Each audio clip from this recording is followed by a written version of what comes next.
Dear respected listeners, you are tuning into Buddha's Healing a Sanctuary, where we contemplate the Buddha's teachings to live peacefully amidst the flow of life. The invisible fire that incinerates both the forest of merit and the physical life force. In the silent and miraculous tapestry of the universe, human life manifests as the Creator's most exquisite masterpiece, where life is nurtured by the perfect balance of earth, water, wind, and fire. Yet, amidst the hurried flow of impermanent life, we frequently and single-handedly shatter that sacred equilibrium every day. We feed our bodies with material food to sustain our physical forms, but we inadvertently starve, or worse, poison our souls with profoundly dark streams of energy, one of the most terrifying, most brutal, yet most commonly nurtured daily poisons by human beings is anger. For generations, we have harbored a profound misconception that anger is simply a psychological state, a fleeting emotion when facing unsatisfactory events, or a natural reaction to protect a threatened ego. We assume that anger is born from the mind, flares up for a moment, and then vanishes into nothingness, leaving behind only careless words or fractures in relationships. But dear listeners, the devastation of anger extends far beyond the boundaries of emotion. It does not vanish anywhere. Instead, it sinks deep within, transforming into blazing fires that silently incinerate every cell, every blood vessel, and every internal organ within your body. The ancients had a saying, "A myriad of illnesses are born from the mind." Hatred and anger are not only among the three deadly mental poisons: greed, anger, and ignorance, but they are also the absolute number one enemy of biological health. When the fire of anger erupts, whether you hurl insults at others or try to suppress and swallow it inside, your entire system of internal organs must endure a terrifying earthquake.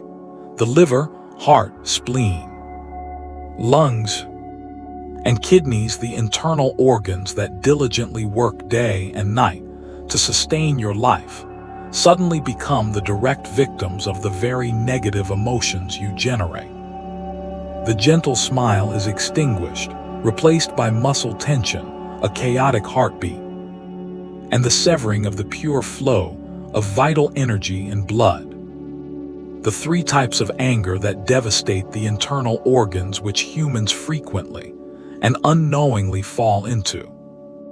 If you calm your mind and look deeply into your own reactions in daily life, you will recognize three forms of anger that are silently robbing you of your lifespan and the peace of your physical body. First is the violently explosive anger, the fire that burns the liver and the heart. This is the most easily recognizable form of anger, often appearing when we face a direct insult, a betrayal, or an outcome entirely contrary to our expectations. At that moment, anger erupts like a volcano. Blood pressure spikes, the face flushes red, breathing becomes harsh, and the heart beats chaotically as if trying to burst from the chest. According to Eastern medical philosophy, the liver is the organ in charge of regulating blood, vital energy, and emotions. When violent anger explodes, the liver's energy stagnates and surges upward, causing direct damage to liver cells while simultaneously draining the heart's vitality.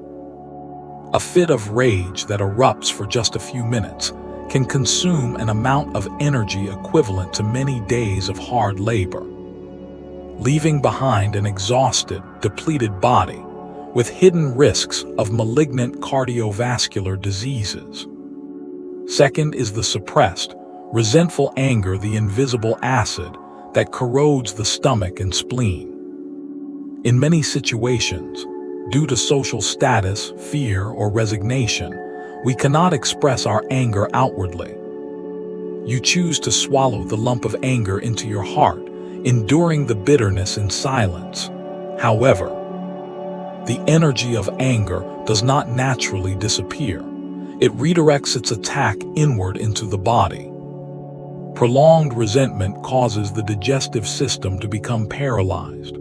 The stomach secretes excess acid and spasms continuously, leading to agonizing cramps, ulcers, and a severe decline in the ability to absorb nutrients. Loss of appetite, restless sleep, and a frail, sickly body are the physical sentences for a heavy heart filled with unresolved grievances.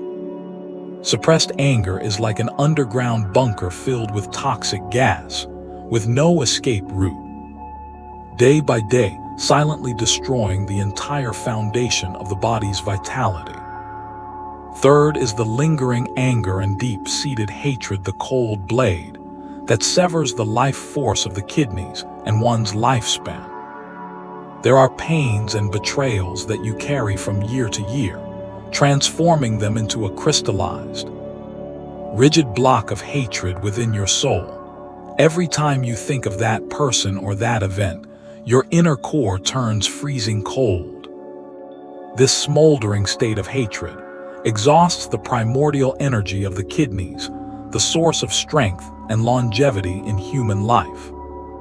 It severely weakens the immune system, causing you to age rapidly with gray hair and spotted skin, and opens the door for all kinds of incurable diseases to invade. Holding on to hatred is exactly like drinking poison yourself every single day, while foolishly hoping that the person who hurt you will suffer the consequences. It is a deeply tragic delusion. The mistakes in how we face and handle anger. Many people in modern society mistakenly believe that to avoid internal damage, we must vent our anger outwardly. They assume that screaming, smashing things, or hurling toxic words at others is a way to relieve stress and lighten the heart. But dear listeners, this is an incredibly disastrous misunderstanding. Venting anger onto others does not make the anger disappear. It merely transfers the toxic energy from one person to another, creating a karmic loop full of resentment. Furthermore, every time you allow anger to freely erupt, you are personally plowing a deeper karmic groove of hatred in your consciousness. You are watering the seed of violence to grow larger, ensuring that the next time, the anger will erupt faster, stronger, and more ruthlessly.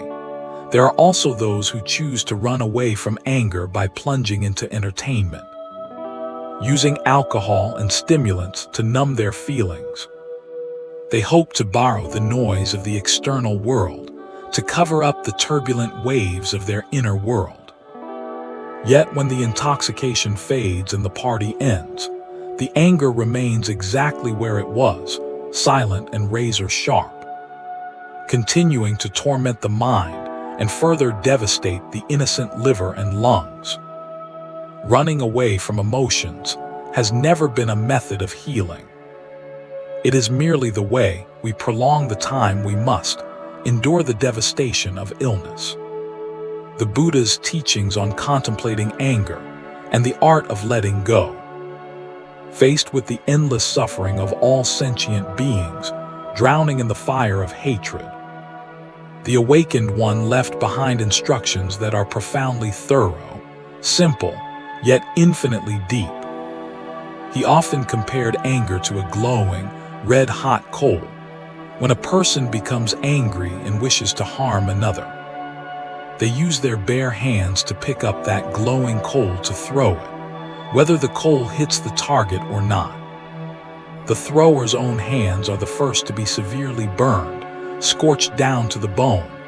Anger is exactly the same. Before it can even slightly affect the person opposite you, it has already incinerated all of your peace, your merit, and the health of your own internal organs. The Buddha taught that we cannot extinguish fire with fire.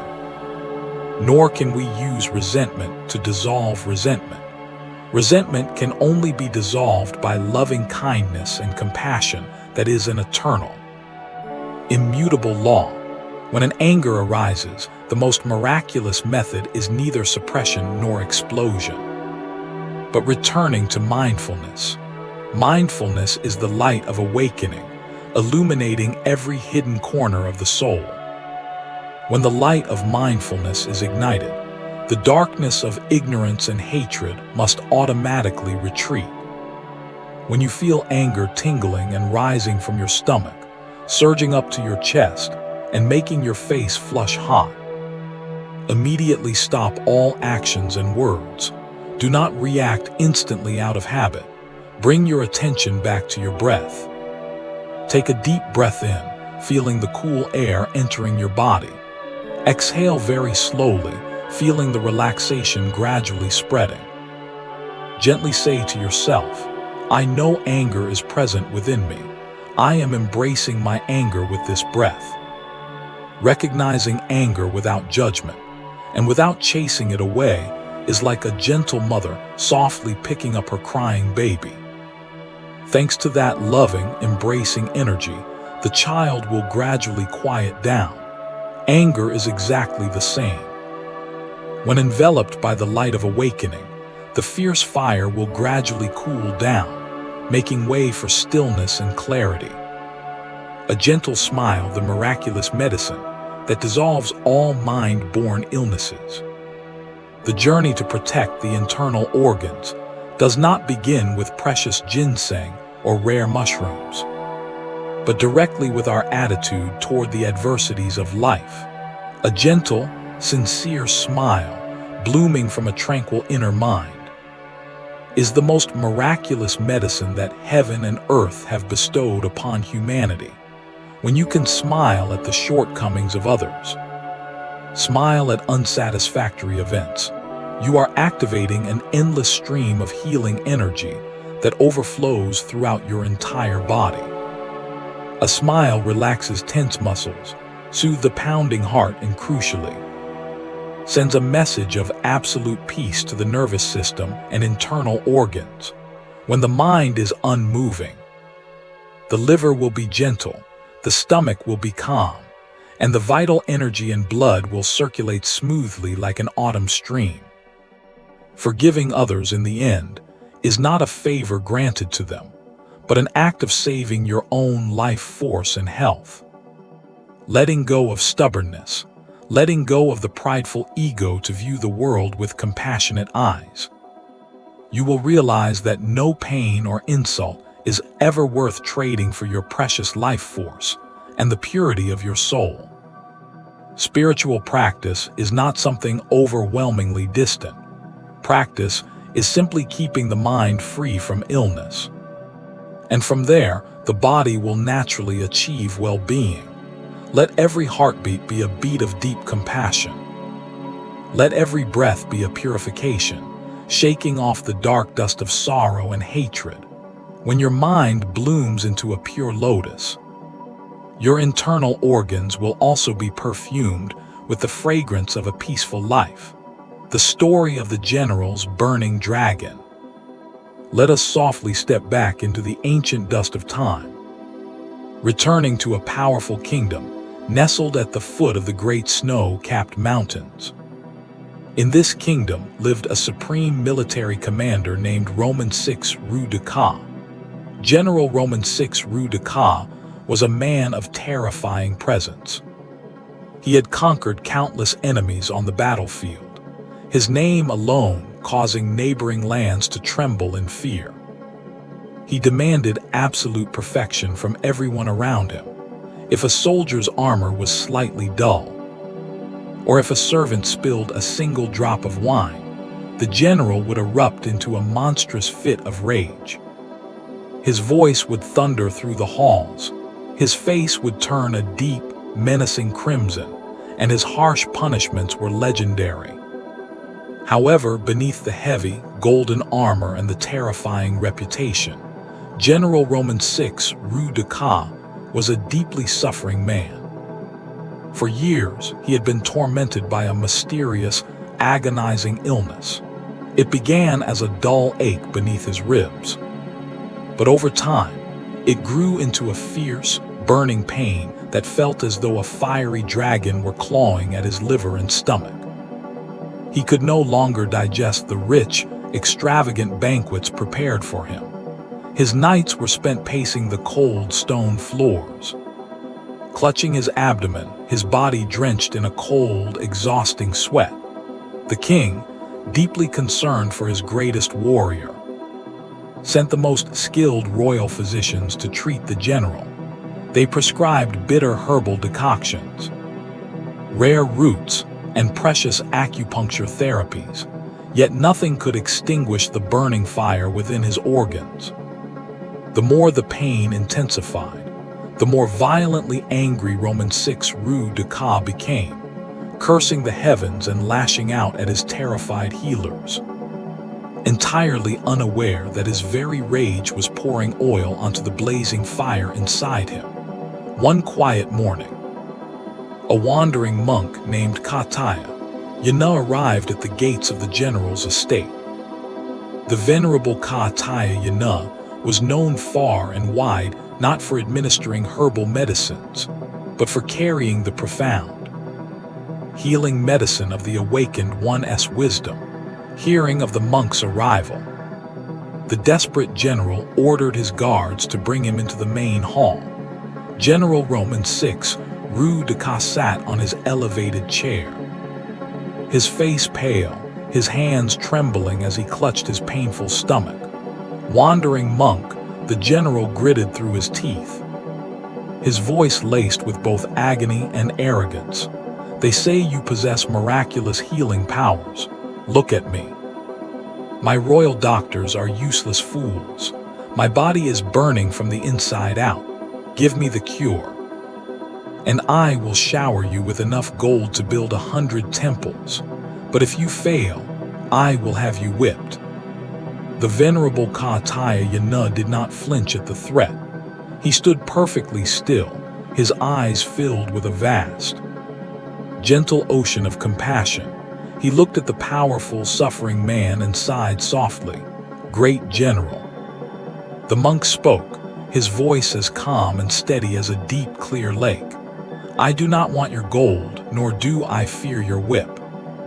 The disease that is ravaging your liver and destroying your stomach does not come from poisoned food or foul weather. Your illness is not physical. It is an illness of a burning mind. You have swallowed a fiery dragon of wrath. And every time you scream, every time you curse your servants, you are feeding that dragon pieces of your own vital organs. The general's eyes widened in fury. You dare insult me? I am the supreme commander. My anger is my strength. It is what makes men obey me. It makes men fear you, yes, Kataya Yana replied gently. But true strength does not destroy its host. Your anger has conquered the battlefield, but it is deeply defeating your own body. If you wish to extinguish the fire in your belly, you do not need a rare herb. You only need a mirror and a single drop of water, confused and desperate enough to try anything. The general reluctantly agreed to the monk's strange instruction. Kataya Yana led the great warrior to a quiet, crystal-clear lotus pond situated in the deepest, most tranquil corner of the estate's garden. For the next 7 days, the venerable monk instructed, whenever you feel the heat of anger rising in your chest before you utter a single word, before you raise your hand, you must immediately come to this pond. You must hold a single sip of water in your mouth. Look deeply at your own reflection in the still water, and you must force your lips into a gentle smile. You cannot swallow the water, nor can you spit it out, until the fiery demon in your reflection transforms back into a peaceful human being. The very next day, a clumsy servant accidentally dropped a silver tray outside the general's chamber. Instantly, the familiar dark heat surged up Roman 6 Rue de Ca's spine. His face flushed, his fists clenched, and he opened his mouth to roar. But suddenly, a sharp, stabbing pain pierced his liver, reminding him of the monk's words.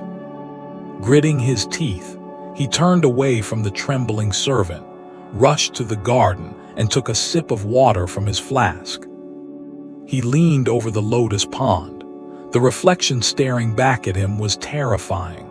The face was distorted. The eyes were bulging with bloodlust, and the brow was heavily furrowed. It truly looked like a demon burning in hell. Following the monk's guidance, the general held the water in his mouth, took a slow, deep breath through his nose, and painfully stretched his tight facial muscles into a forced, awkward smile. At first, the smile felt entirely unnatural, a ridiculous mask over a boiling volcano. But as he stood there, taking slow, rhythmic breaths, maintaining the smile, something miraculous began to happen. The cool air entering his lungs began to soothe the burning heat in his chest. As he watched his reflection, the demonic tension in his face slowly melted away. The furious redness faded. The tight muscles relaxed, and simultaneously, the agonizing, clawing pain in his liver and stomach miraculously began to subside. For 7 days, General Roman 6 Rue de Ca practiced this strange discipline. Every time his temper flared, he retreated to the pond. He held the water of silence. He offered a smile to his own raging reflection. Day by day, the forced smile became more genuine. He began to see the absurdity of his own anger over trivial things. He began to feel a profound, cooling peace washing over his internal organs. By the end of the 7th day, the venerable Ka Taya Yana returned. He found the great general sitting peacefully by the lotus pond, his face radiant, his breathing deep and steady. "How is the dragon in your belly, General?" the monk asked with a warm smile. Roman 6 Rue de Ca stood up, placed his hands together, and bowed deeply with profound reverence. "Venerable teacher, the fire is extinguished. My pain has vanished entirely. I thought my anger was my greatest weapon, but I now see it was my most deadly assassin. The gentle smile you taught me is far more powerful than any sword I have ever wielded." Awakening to the medicine of a gentle smile. Dear respected listeners, the story of General Roman 6 Rue de Ca is not merely an ancient legend. It is a vivid, living reflection of our own internal battles. How often do we proudly wear our anger like a suit of armor, believing it gives us power and authority in our families or our workplaces? We mistakenly believe that raising our voices and intimidating others proves our strength. Yet, we remain entirely blind to the tragic biological reality. Every single time we erupt in anger, we are unleashing a fiery dragon that ruthlessly attacks our own liver, heart, and digestive system. The profound teaching here lies in the incredible healing power of the pause and the gentle smile. When a situation arises that triggers your frustration, the ancient karma of anger will instinctively try to force its way out of your mouth. In that critical split second, if you can remember the clear water of the lotus pond, you can save your own life force. You do not need an actual pond. The pond is your own mindful awareness. When the heat rises, close your lips. Hold the silent water of restraint in your mouth. Take a deep, conscious breath and gently lift the corners of your mouth into a soft smile. This is not a smile of mockery, nor is it a smile of fake happiness. It is the smile of awakening. It is a biological and spiritual signal sent directly to your nervous system, announcing, "I see the anger. but I choose peace. I will not burn down my own temple by practicing this gentle smile. You immediately cut off the toxic fuel supplying the fire. The liver relaxes, the stomach calms, and the heart returns to its harmonious rhythm. True power is not the ability to control others through fear. True power is the ability to master your own mind and protect your inner peace amidst the chaotic storms of the world. Let your smile be the cool, healing rain that extinguishes the fires of sorrow, restoring vibrant health to your body and boundless tranquility to your soul. If you find these reflections meaningful and wish to continue nurturing a healthy body and a peaceful mind every day, please consider subscribing to the Buddha's Healing channel and sharing a gentle comment below, so we may walk this beautiful path of awakening together.